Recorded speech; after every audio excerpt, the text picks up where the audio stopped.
Hey guys, this is Alex again. I'm gonna start working on the SALEEN today, so please join me for this next video. I'm gonna start doing the spot wells, taking them off, taking the rear impact off, probably the trunk lid off. Just a little bit of work that has to be done anyways to get to the main part, which is putting that new quarter panel on. So please keep watching. Thank you for joining me today. Enjoy.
Alright guys, so far, so you can see I took all the rocker molding off there.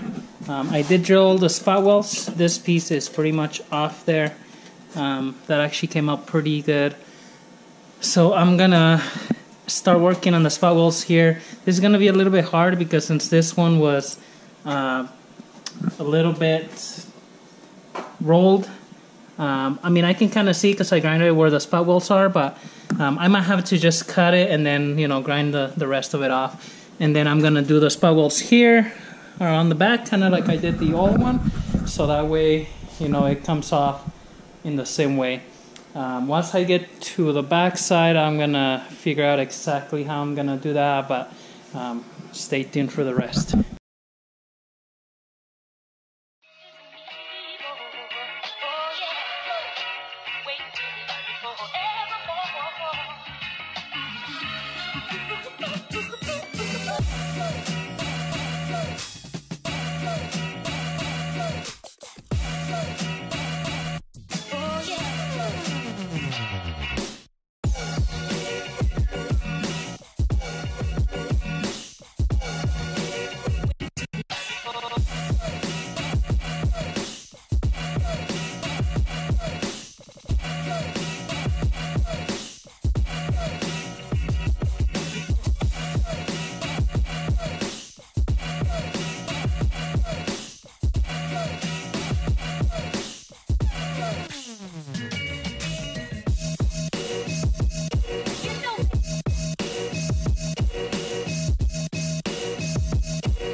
Alright, so it's been a long day of cutting and drilling and, you know, messing with metal. So I got the quarter panel off. You can see it's all off here. Doesn't really look like a car anymore, but anyways, I gotta sand a little bit. Just gonna, I'll get my body work or body hammers, and I'll straighten up the edges a little bit. Got the back all cut up. Didn't remove the evap stuff underneath. Probably, I think I'm gonna be able to do it without doing it, but we'll see. If not, I'll have to. And then the fuel tank, I'm still gonna replace that fuel pump, but we'll see if I'll do it here later on. But I just gotta cut this little piece off here. But running out of time, my batteries are dead, so I'll trim the other quarter panel pretty much accordingly. Mock it all up, make sure all the door lines and everything, and then I'll have to put the trunk in here before I weld it. I might tack it, but make sure everything lines up correct before I start welding everything back. I did get some seam sealer and the foam that goes in there from the parts store, so that way I can put everything that's supposed to go in there back the same way. Other than that, that's it for this episode, so stay tuned for the next one. Hopefully the next episode we can get that quarter panel mounted and pretty much start welding it back, and, you know, maybe start getting it all prepped for paint. Stay tuned. Thank you guys.